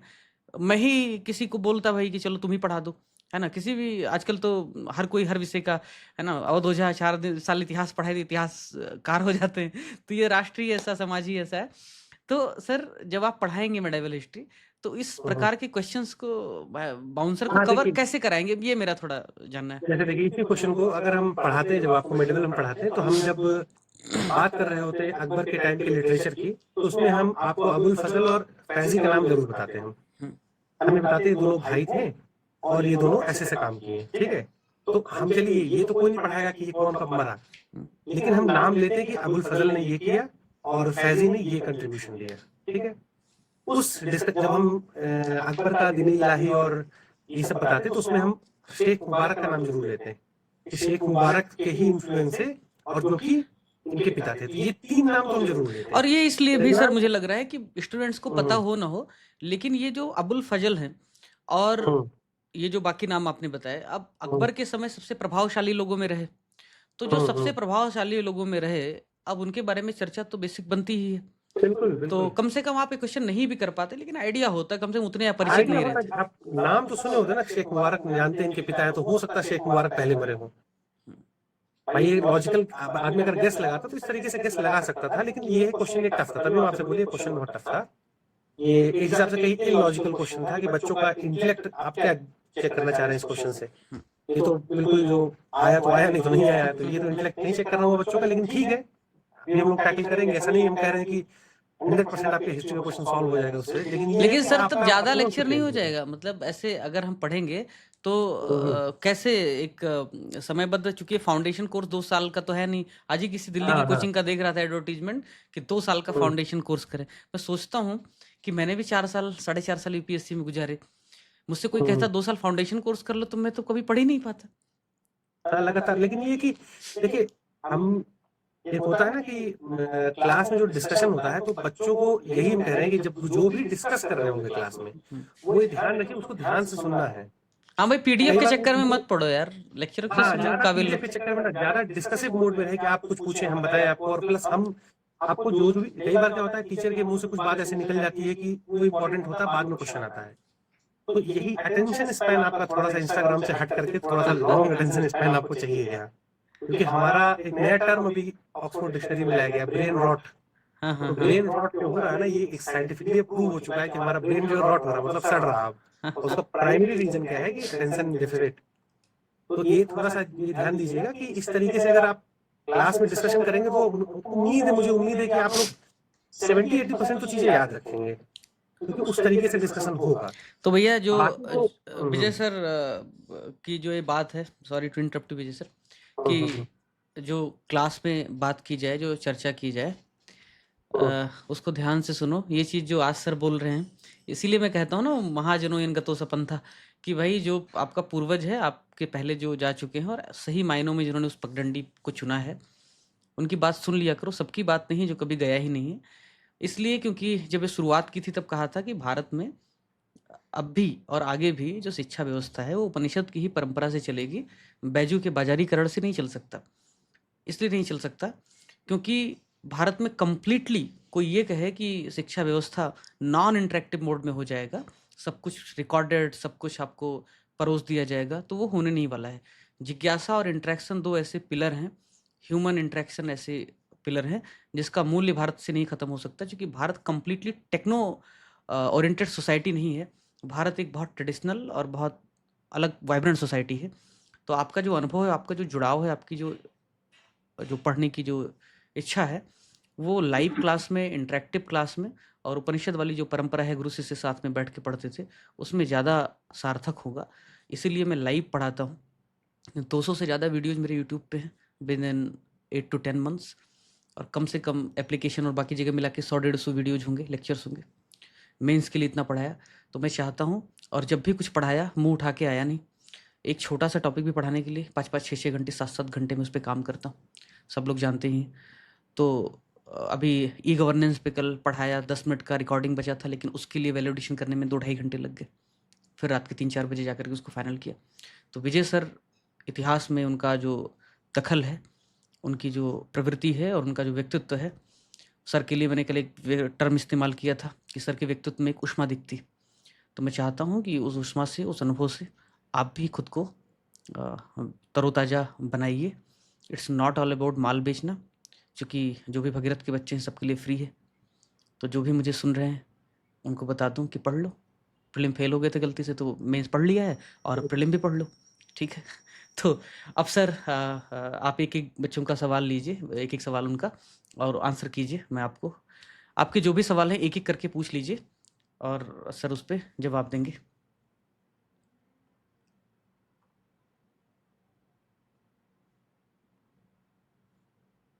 Yes sir. ये क्वेश्चंस कमेंट में आएंगे कि नहीं, ये पूछेंगे ये लोग, पहले पूछ ले और बाद में कमेंट वाला ले लेंगे सवाल। पूछ लो भैया, आमने सामने। यही तो उपनिषद की परंपरा है ना, नेपथ्य। सर जब हमें ऑप्शन दिए कि आप रिकॉर्डेड करेंगे कि लाइव, तो हम बोले सर रिकॉर्डेड तो हम नहीं कर पाएंगे क्योंकि रिकॉर्डेड मोनोलॉग होगा, हाँ, इसलिए हम लाइव चाहते हैं, बच्चे कुछ पूछे। बोलो मोहित। बोलो भैया, बोलो। सर वो एक इशू सर आता है सर, तो सर डेट याद करना रहता है सर, थोड़ा सा कंफ्यूज होती है इसका याद करने में। तुम थे शुरुआत में, शुरुआती सेशन में? सर मैं था 15 मिनट लेट तब तुम रिकॉर्डिंग सुनना। पहला जो जिज्ञासा था वो यही था जो आपने पूछा, ठीक है। तो उसको रिपीट करने की जरूरत नहीं है। मैं मॉडरेटर की हैसियत से सर यहाँ भी बैठा हूँ, तो अननेसेसरी रिपीटेशन ना हो, इसके लिए रिकॉर्डिंग बाद में लोग सुन लेंगे, ठीक है भैया, कोई बात नहीं। और कोई मित्र? बोलो अलका, अलैना। सर एनसीईआरटी 6 to 12 या फिर कोई particular class? 6 to 12 theme in Indian history है, थीम्स इन इंडियन हिस्ट्री। कक्षा 11-12 वाली है ना सर? हाँ, तो बस वही आप पढ़ लीजिए, 11-12 वाली, उतना तो एनफ है। ये 6 से 12 कौन बताता है कि कक्षा 6 से 12 तुमको पूरा पढ़ लेना है? क्यों पढ़ लेना है? क्लास 6 में कोई एक चीज दिखी हुई है, उसके बारे में थोड़ी बहुत समझ डेवलप कर लो। काहे को पूरा लपेट के इंडस वैली के नाम पे पूरा पढ़ लेना? होना चाहिए, ठीक, उतना तो पता है सर अभी तक यही पता था फिर। मैंने एनसीईआरटी कभी नहीं पढ़ा सर, सॉरी टू से। बच्चों को गुमराह नहीं कर रहा हूँ। अब मैं नहीं क्वालिफाई कर पाया, ठीक है, तो बहुत चंद मार्क्स से रह गया। तो लोगों को लगेगा, हंसेंगे। आज तक कभी एनसीईआरटी सर नहीं पढ़ा, आज तक कभी नोट्स नहीं पढ़ा है, और 400 के आसपास नंबर आए मेरे जीएस में, 22 में भी, इधर भी। तो अब क्या कहा जाए? वो तो है ट्रेडिशनल चीजें, जो जैसे मेरे जिद थे कि हम ऑप्शनल पढ़ेंगे बिना कोचिंग के, तो कहीं ना कहीं ये हुआ कि उसी जिद के कारण हम बहुत किताबें पढ़ लिए। बट आप ऐसा मत करो, आपको टीचर नहीं बनना है, क्वालिफाई करना है, लेकिन इतना बोझ मत लाद लो पीडीएफ का, पीडीएफ कलेक्टर मत बनो। हाँ। अगला सवाल कोई मित्र पूछो भैया। कितनी रेलिवेंट है आज के टाइम में? ये सवाल यहाँ ना पूछो, इसलिए ना पूछो क्योंकि उसका उत्तर देने के लिए हम सही व्यक्ति नहीं है। कोई एक पर्टिकुलर पब्लिकेशन या कोई पर्टिकुलर कोचिंग का कोई मटेरियल कितना उचित है कितना अनुचित है उस पर कमेंट क्यों करना, है ना। कल को कोई XYZ कोचिंग है और पूछे, उससे कोई पूछे कि एडमेत्रे का कंटेंट कितना रिलेवेंट है, how can they answer, they don't have any locus standing. कोई और सवाल हो तो पूछिए। बोलो राहुल जी। हाँ कल्पना बोलो। Hello sir. सर ये कह रहे थे जैसे कि हम हिस्ट्री पढ़ते हैं तो जैसे कि क्वेश्चन आते हैं, जैसे हमने थीमेटिकल पढ़ा, मतलब थीम वाइज पढ़ रहे हैं, और फिर उसके बाद में जैसे कि अब जब हम सब कुछ ऐसा करना चाह रहे हैं कि हमारा कंटिन्यू बना रहे दिमाग में, तो थीमेटिकल पढ़ना ज़्यादा उचित रहेगा या फिर डेट वाइज पढ़ना ज़्यादा उचित रहेगा? बहुत अच्छा क्वेश्चन इनका है।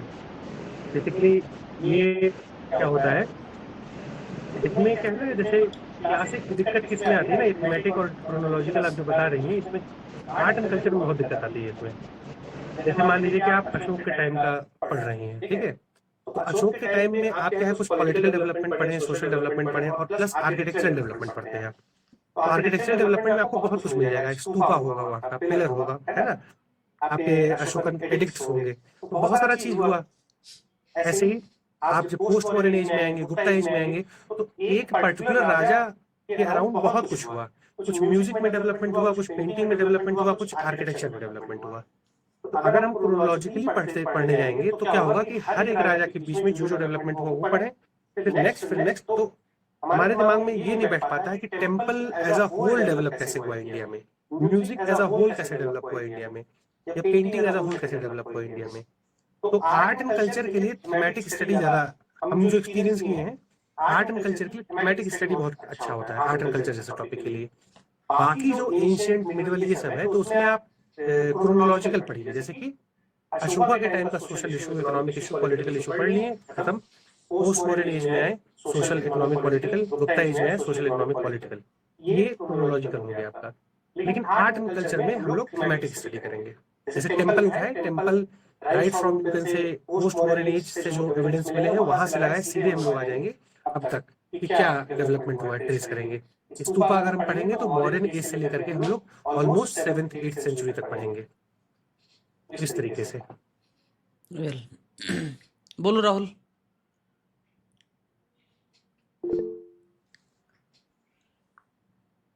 राहुल आपका सवाल था शायद कुछ, किसका? मुस्कान, चलो आप पूछ लो।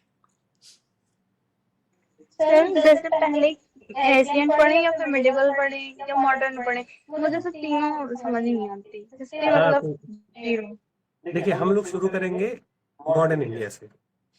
मॉडर्न इंडिया में बेसिकली हम डिक्लाइन ऑफ मुगल एम्पायर से शुरू करेंगे, ठीक है। तो उसमें आपको कहीं दिक्कत नहीं आने वाली है कि आप एंशिएंट नहीं पढ़े तो आपको मॉडर्न समझ में नहीं आएगा, या मिडिवल नहीं पढ़े तो मॉडर्न नहीं समझ में आएगा उतना आपको। और कहीं भी कुछ ऐसा अगर टर्म आता है, जैसे मान लीजिए सती, जब हम लोग पढ़ेंगे तो अगर सती से टर्म आएगा तो आपको हम एंशिएंट इंडिया से ही लेके चलेंगे, वहां पे आपको बता देंगे, बैकग्राउंड दे देंगे, तो उसकी परेशान मत होइए आप। जो है हम लोग मॉडर्न इंडिया से शुरू करेंगे, तो वो ज्यादा सही रहता है, क्योंकि मॉडर्न एक इंपॉर्टेंट टॉपिक है और थोड़ा जल्दी समझ में आ जाता है, तो बच्चों को कॉन्फिडेंस डेवलप हो जाता है कि हम हिस्ट्री पढ़ सकते हैं। और पहले ही अगर हम एंशिएंट आर्ट एंड कल्चर आपको इंट्रोड्यूस करा देंगे तो उससे क्या होगा कि लगेगा कि क्या समझ में नहीं आएगा। सरलता से कठिनता की ओर, बढ़िया। और कोई मित्र? यस अंजलि। सर नमस्कार। सर ये क्वेश्चन था सर, जैसे हमने सतीश चंद्रा भी मिडिवल इंडिया की पढ़ ली है और वो भी, तो लास्ट टाइम में सर इतने रिवाइज करने के लिए बहुत ज्यादा हो जाती बुक, तो उसके लिए क्या सर आप नोट्स बनवाएंगे साथ में या फिर कुछ ऐसा कुछ नोट्स मिलेगा सर? देखिए सतीश चंद्रा किताब तो बहुत हैजार्ड किताब है, मतलब उसमें आप नोट्स बनाने जाएंगे तो बड़ी दिक्कत हो जाएगी उसमें से, क्योंकि वो इजी टू स्टडी है, लेकिन एग्जाम पॉइंट ऑफ व्यू से ज्यादा वो नहीं है। तो उसमें हम लोग जब लेक्चर जो प्लान करेंगे तो उसमें जैसे आपको एक पीडीएफ देंगे हम, ठीक है, और बाकी क्लास में जो डिस्कशन होगा, तो क्लास में जो डिस्कशन होगा उसमें आप उसको नोट करते जाइएगा, और बाकी पीडीएफ आपका एक बैकबोन बन जाएगा, उसी बैकबोन पे ही हम लोग चलेंगे। Okay sir. सर एक सवाल है अभी कि सूरज का है। सूरज बीपीएससी हो गया तुम्हारा? ठीक है, तो ये सवाल ऐसा है कि प्री, अच्छा कैसा रहा प्री और मेंस दोनों साथ लेकर के कैसे चले? अब जीएस में बाकी तो इनको जीएस 1 2 3 4 पढ़ा दिया, मेंस में चल ही रहा है, ये भी अपने स्टूडेंट है मेंस के, इनका बीपीएससी भी आज मेंस शायद खत्म हुआ। लेकिन अब history as far as concerned वहाँ पे जब आप पढ़ाएंगे तो दोनों को कैसे साध करके साथ में लेके चलेंगे, या सिर्फ प्रीलिम ओरिएंटेड पढ़ाएंगे। हालांकि प्रीलिम ओरिएंटेड सिर्फ सर पढ़ाएंगे नहीं, जैसा उनका अप्रोच है, तो थोड़ा इस पर प्रकाश डाल दीजिए। इनका मूल जो सवाल है मैं पढ़ देता हूँ। देखिए, किसी भी आपको टॉपिक इतना बता रहे हैं कि आप अगर बच्चे लोग को कि अगर आप इसको लेक्चर अटेंड कर ले रहे हैं तो आप ये डिफरेंशिएट नहीं कर पाएंगे कि आप प्रीलिम्स क्या मेंस क्या, ये मतलब आप कहने का ये मतलब है कि आपको modern India as a whole समझ में आ जाएगा कि ये है मॉडर्न इंडिया। अब उस समझ से आप उसको प्रीलिम्स में यूज कीजिए, उसको मेंस में यूज कीजिए, उसको कूड़े में डालिए, वो आपकी जिम्मेदारी है। लेकिन हम आपको दिमाग में इतना भर देंगे कि आपको लगेगा कि हाँ, मॉडर्न इंडिया के बारे में मेरे पास अच्छी खासी जानकारी है। और उसमें सर एक चीज़ और कर सकते हैं, जैसे इकोनॉमी अगर आप लोगों ने देखा होगा, जब प्रीलिम में पढ़ा रहा था तब भी, या करंट अफेयर आपने देखा होगा, जब भी करंट मैंने पढ़ाया है तो उसमें मैंने प्रीलिम के लिए क्या और किस तरह से प्रश्न आते रहे हैं उस लिहाज से भी पढ़ा है, और कॉन्सेप्ट ऐसे बताया कि भाई मेंस का ये प्रश्न है, इस तरीके से आया है, तो आप यहाँ पे ऐसे आर्गूमेंट डेवलप कर सकते हो। सिलोज में कभी तो पढ़ाया नहीं, और यही तो सारी लड़ाई है। ये जो इंद्रधनुष हमने जो प्रयास शुरू किया इंद्रधनुष बैच का, उसमें यही था ना कि प्री और मेंस एक साथ इंटीग्रेटेड पढ़ेंगे। ठीक है, तो सर जब पढ़ाएंगे तो वो इंटीग्रेटेड ही होगा। हाँ, ये ध्यान देते हुए कि प्रीलिम देना है आपको पहले, तो निश्चित तौर पे हम प्रीलिम के जो फैक्ट्स हैं उनको जितना भी मैक्सिमम हम कर सकें इनकॉर्पोरेट, ताकि लोगों का प्रीलिम का जो पर्पज है वो सर्व हो जाए अप टू मैक्सिमम एक्सटेंट। ऐसा और कोई मित्र?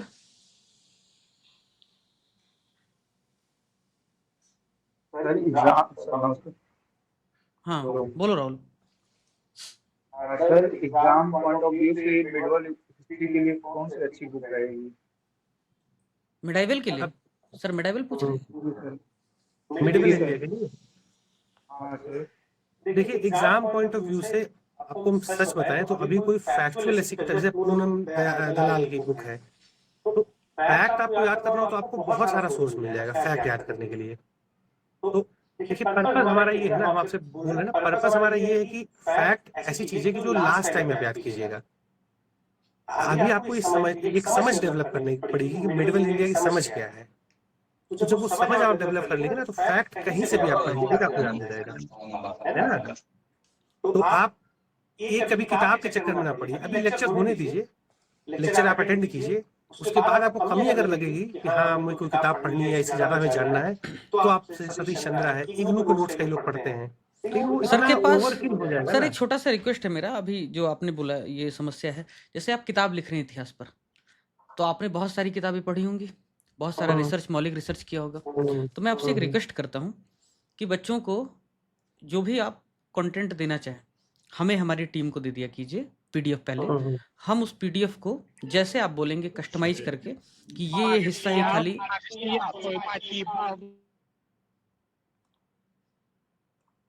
ये हिस्सा ही हम उनको देंगे, तो पहले ही हम उनको उपलब्ध करा देंगे, ताकि वहाँ पे आपके लेक्चर के दौरान वो वहाँ पे कुछ वैल्यू एडिशन, कुछ पॉइंट्स लिख भी सकें और उनका पूरा वो मुकम्मल हो जाए। तो ज़्यादा पीडीएफ भी नहीं उनका कंसोलिडेट होगा और वो वहाँ से लर्न भी कर पाएंगे। थोड़ा इस पर ध्यान रखेंगे, हमने ऑलरेडी इस पर बात किया है कल, तो ऐसा हम करेंगे। तो जो सोर्स है भैया उसका दिक्कत मत लो, जो भी सोर्स होगा आपको बताया जाएगा, दिया जाएगा पहले से, और जो लेक्चर होगा उसमें बहुत सारे वैल्यू एडिशन आप कर पाएंगे। और मैं फिर से कह रहा हूँ कि जेनेरिक नहीं, अभी स्पेशलाइज्ड अप्रोच का वक्त आ गया है, और पढ़ाने को तो फिर किसी से भी पढ़वा सकते थे, लेकिन अगर सर के पास एक्चुअली में ये काबिलियत है and he the anchor of that subject, तो आपको उस विशेषज्ञता से थोड़ा सा करना चाहिए। And it's not all about marketing, it's all about your welfare.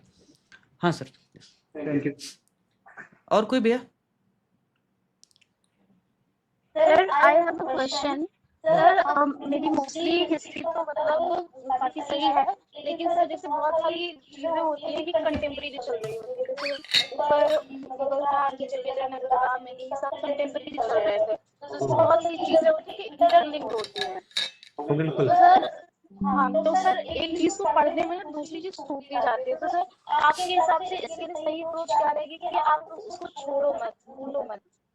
इसीलिए हम आपको अभी जब हम डिस्कस कर रहे हैं तो आपसे बोले नहीं कि चैप्टर का प्लेसमेंट बुक में ऐसा होता है कि हम लोग को लगता है कि ये बाद में है, जैसे विजयनगर, बहमनी सल्तनत, ठीक है, तो ये जब चीजें चल रही थी तो नॉर्थ इंडिया में भी बहुत कुछ डेवलपमेंट हो रहा था, तो ये पैरेलली फिर हम लोग के दिमाग में चलता नहीं है। जैसे जब मान लीजिए अगर चालुक्य है, तो चालुक्य जब डेक्कन में है कर्नाटक में, तो उस समय पल्लवा भी थे, है ना? Yes, sir. तो अब वो क्या होता है, कभी हम लोग पल्लवा पढ़ते हैं तो चालुक्य भूल जाते हैं, चालुक्य पढ़ते हैं तो पल्लवा भूल जाते हैं। Exactly, sir. वही हाँ, issue आता है। बिल्कुल, बिल्कुल, आप ये बात समझ रहे हैं। इसलिए हम आपसे बोले कि हम लोग इसको पढ़ाई को इस तरीके से करेंगे ना, कि जब हम डिस्कस करेंगे चालुक्य तो आपको हम थोड़ा-थोड़ा पल्लवा बताते रहेंगे। कि देखिए पल्लवा इसमें चल रहा था, पल्लवा इसमें था। ऐसे ही जैसे मान लीजिए आपसे हम स्वदेशी मूवमेंट की बात कर रहे हैं या नॉन कोऑपरेशन मूवमेंट की बात कर रहे हैं, तो आपको हम पैरेलली ये बताते चलेंगे कि और फील्ड में क्या हो रहा था, लेबर क्या कर रहे थे, रेवोल्यूशनरी एक्सट्रीमिस्ट क्या कर रहे थे, है ना? वुमेन क्या कर रही थी उस समय। तो उससे क्या होता है एक हाँ, डेवलप होगा। ये प्रैक्टिस से डेवलप होगा देखिए। बोलिए। जब मैंने शुरू में पढ़ा था तो स्पेक्ट्रम मैंने कवर किया था, तो सर स्पेक्ट्रम में बहुत सारी इरेगुलरिटीज है, तो उसमें वो चीजें बहुत अच्छे से नहीं दी हुई है, इस वजह से उसमें कुछ समझ नहीं आया था मुझे। तो हाँ, तो जैसे जैसे अमेरिका में भी वॉर्स चली थी तो उसका इम्पैक्ट इंडिया में भी पड़ता था, तो सर वो चीजें उसमें बहुत अच्छे से नहीं दी हुई है, हाँ, तो जैसे सर बहुत प्रॉब्लम हो रही थी। एक एग्जांपल आपको देते हैं कि डेक्कन राइट्स हुए थे इंडिया में। डेक्कन राइट्स 1850 के आसपास, उस समय अमेरिका में सिविल वॉर चल रहा था, तो उसका इम्पैक्ट इधर पड़ा था क्योंकि कॉटन का प्रोडक्शन उधर कम हुआ, तो इधर से मतलब ये लिंक कोई कहानी लिंक है। तो है। अभी सेकेंड वर्ल्ड वॉर देख लीजिए, बंगाल में फेमाइन का कारण क्या है? चर्चिल की पॉलिसी। हाँ, सेकंड अभी वर्ल्ड वॉर देखिए आप। अभी मैं बंगाल में चर्चिल एट वार फर्स्ट देख रहा वर्ल्ड था, वॉर तो का उसमें इम्पैक्ट। चर्चिल और आप उसके बाद आप रशियन रेवोल्यूशन का इम्पैक्ट देखिए कितना इंडिया, फ्रेंच रेवोल्यूशन का कितना इम्पैक्ट पड़ा इंडिया के, जो बंगाल रेनासा है और ये सब, तो ये सब हम लोग देखेंगे, इसमें आप परेशान ना होइए। और सर कई बार होता है कि मतलब जैसे पीसीएस प्रीलिम्स में क्या होता है, बहुत वेग क्वेश्चन आ जाता है, मतलब फैक्चुअल नेचर है वो ठीक है, लेकिन बहुत सारी चीजें सॉल्व कर सकते हो अगर आपको क्रोनोलॉजी पता है, लेकिन बस टाइम पे क्या होता है, बहुत वेग क्वेश्चन आ जाते हैं, तो उसको अटेम्प्ट करना चाहिए या फिर छोड़ देना इज बेटर? देखिए अगर वेग क्वेश्चन है तो छोड़ दीजिए, इसलिए क्योंकि आप ये ध्यान रखिए कुछ क्वेश्चन आपको छोड़ना है हर सब्जेक्ट में, ये तो है। आप ये मान के चलिए कि हम जाएंगे पूरा क्वेश्चन 100% सॉल्व करके आएंगे, तो ये अप्रोच सही नहीं है। तो ये हम लोग एक इस लेवल का अंडरस्टैंडिंग डेवलप कर लेंगे कि एवरेज जो सब बच्चों को पता है वो तो हमें पता है, उसके ऊपर थोड़ा हम जान लेंगे, ठीक है, ताकि आपको एक कॉन्फिडेंस डेवलप हो जाए कि हाँ ठीक है यार, हम एक दूसरे को हम हरा सकते हैं, हेल्दी कॉम्पिटिशन डेवलप हो। लेकिन जो एकदम मतलब अगर आप एक मूल मंत्र ये रहेगा, क्लास लेक्चर में अगर आप वो शब्द कभी हिस्ट्री का नहीं सुने हैं तो उस क्वेश्चन को मत छुइएगा, है ना? वो धीरे धीरे कॉन्फिडेंस आ जाएगा और ये स्किल आ जाएगी कौन सा छोड़ना है, कहाँ से बच के जाना है, कहाँ जाना जरूरी है, इस टाइप की चीजें आ जाएगा। ठीक है, और कोई मित्र? एनीवन?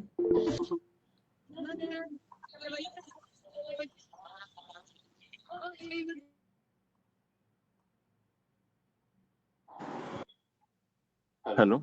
हाँ बोलो सर्वेश। सर एक चीज ये पूछनी थी कि ये जो अस्तित्व प्लस का जो हमारा जो जैसे टाइम फ्रेम है, मतलब किस ड्यूरेशन के अंदर इसको कवर करना है, मतलब कि जो यूपीपीसीएस का एग्जाम है वो थोड़ा सा प्री का थोड़ा दिन के बाद है, जबकि आरओ का थोड़ा पहले है, अभी 90 डेज के बाद में, तो टाइम फ्रेम क्या रहेगा सर? मतलब जैसे कि जो कोर्सेज हैं उनके टाइम फ्रेम कब तक कवर उसको करना है या थोड़ा सा लंबा टाइम लगेगा? ये जो प्रश्न है वो मेरे सामने यक्ष के प्रश्न की तरह खड़ा हुआ है, क्योंकि अब इसमें जैसे भगीरथ है, भगीरथ प्लस में जितना हमने एक्सेल करने की कोशिश की है, मैं चाहता हूँ कि अस्तित्व प्लस में भी उतना ही एक्सेल करें। और उसके लिए भैया अगर सर पढ़ाएंगे, कई सारे लेक्चर्स लगेंगे, मैं अभी फ्री हो जाऊँगा एक हफ्ते बाद, तो फिर मैं भी इकोनॉमी, करंट अफेयर, बहुत सारा समय लगेगा, तो मैं अब भी वो कैलकुलेशन कर नहीं पा रहा हूँ कि आरओ के पहले कितना ख़त्म हो जाएगा। लेकिन एक अनुमान है मेरा, इकोनॉमी ख़त्म हो जाएगा, हिस्ट्री सर ख़त्म करवा देंगे, करंट अफेयर में ख़त्म करा दूंगा, इंडियन पॉलिटी हो जाएगा जो कोर सब्जेक्ट है, और एनवायरनमेंट ख़त्म हो जाएगा। यानी जो कोर सब्जेक्ट है जहाँ से लगभग 75% क्वेश्चंस बनते हैं, current affair, history, polity, environment और इकोनॉमी, ये ख़त्म हो जाएंगे। बात समझ रहे हो?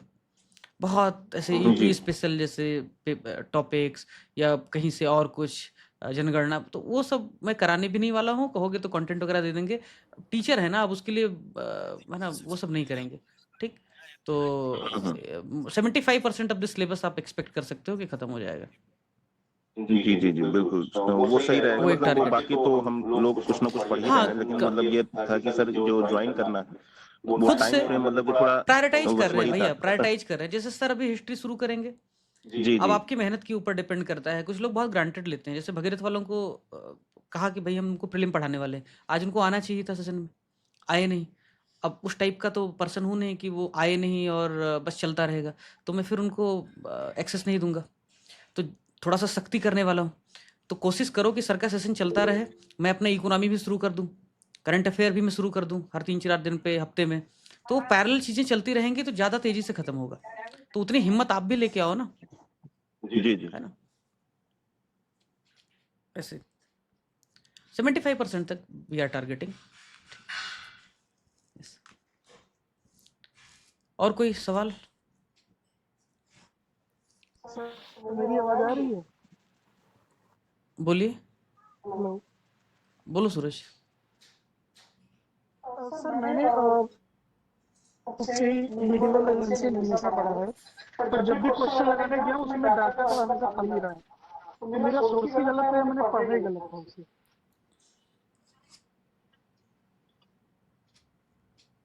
समझ नहीं पाए हम क्या कह रहे थे। एक सेकंड सर। मैसेज कर लो तुम सूरज, ठीक है? और कोई नेक्स्ट मित्र? सर ये हाँ चलो। अभी आवाज आ रही है? हाँ बोलो। हाँ आ रही है, क्लियर है। एक्चुअली सर ट्रेन में हूँ, जस्ट अभी आज ही एग्जाम खत्म हुआ तो घर वापस लौटा हूँ। तो ये कह रहा था सर कि मैंने तमिलनाडु बोर्ड से हिस्ट्री पढ़ी है, मेडिवल और एंशिएंट, बट यूपीएससी और यूपीपीसीएस जैसे एग्जाम जिसमें टफ क्वेश्चन आता है, हमेशा या तो डाटा लैग करता हूँ या तो मैंने शायद उस बुक को अच्छे से पढ़ी नहीं है। तो मुझे स्विच करना चाहिए दूसरे सोर्स पे कि क्या करना चाहिए सर? देखिए तमिलनाडु का एनसीईआरटी अच्छा है, मतलब बहुत अच्छा है तमिलनाडु का, लेकिन थोड़ा सा वो साउथ ओरिएंटेड है, थोड़ा सा। आई थिंक तमिलनाडु बोर्ड का जो जुकाव है सर वो साउथ की तरफ ज्यादा है, तो यूपी के लिए हाँ वो सही है। वही हम बता रहे हैं कि वो हम देखें उसको तो थोड़ा सा साउथ ओरिएंटेड है। कई डायनेस्टी, जैसे अगर आप साउथ इंडिया की डायनेस्टी के बारे में जानना चाहेंगे तो बहुत अच्छे से दिया हुआ है। लेकिन इसमें एक चीज देखिए कि अगर आप उसको अपना एक बेस बुक बना लिए हैं तो उसको अपना एक बेस बना ही रखिए, और जो भी आपको एडिशनल इन्फॉर्मेशन मिल रहा है उसी में आप ऐड करते जाइए। बुक और सोर्स बार बार इसको चेंज मत कीजिए। कोई भी हो, बुक अच्छी है, नो डाउट वो बुक अच्छी है, जितनी बार आप रिवाइज करेंगे उतना उसमें आपको डेटा दिमाग में भरेगा, और जितना हम लोग और इन्फॉर्मेशन अगल बगल से ले रहे हैं उसमें आप ऐड करते जाइए, आपका हो जाएगा अच्छा वो। Yes sir, thank you sir. क्योंकि सर वो जो बुक से आप पढ़े रहते हैं उसका पेज याद रहता है, फिर नया चीज में बहुत दिक्कत हो जाती है सर। हम लोग का विजुअल मेमोरी भी तो होता है। दिखता है सर, वो कभी कभी तो फोटो याद आ जाता है, तो उसके बाद वो था। वही ठीक है सूरज, थैंक यू। और कोई मित्र? Anyone else? सर एक चीज और पूछनी थी मुझे। सर ये कह रहा था कि जैसे कि सब अगर आरओ की सर बाजू हो जाता है तो सर आरओ मेंस और बीसीएस की सर ऊपर में तो सब दोनों से कैसे वो उस पे मोहित अलग से बात करेंगे। बहुत इस तरीके की बातों से मैं डील करता रहता हूँ बीच बीच में, तो करेंगे उस पे। अभी फिलहाल के लिए इतिहास। ठीक। और कोई मित्र? सर मैंने फाउंडेशन खत्म कर लिया है हिस्ट्री का, बट अभी रिवीजन नहीं किया क्योंकि मुझे वो बोरिंग सा लगता है, पढ़ने का मन नहीं करता। तो सर जब आप क्लास करवाएंगे, जब मैं क्वेश्चन सॉल्व करती रहूँ या फिर आपकी क्लासेस जैसे आप करो वैसे करो, या फिर अपने पहले के सोर्स को यूज करो? जैसे आप बेसिक पढ़ चुके हैं हिस्ट्री का, जी सर। तो बेसिक कुछ नोट्स बनाई है कि जैसे किताब से है? अभी लगभग 300 से 400 पेज का सर। नोट बना है? जी सर।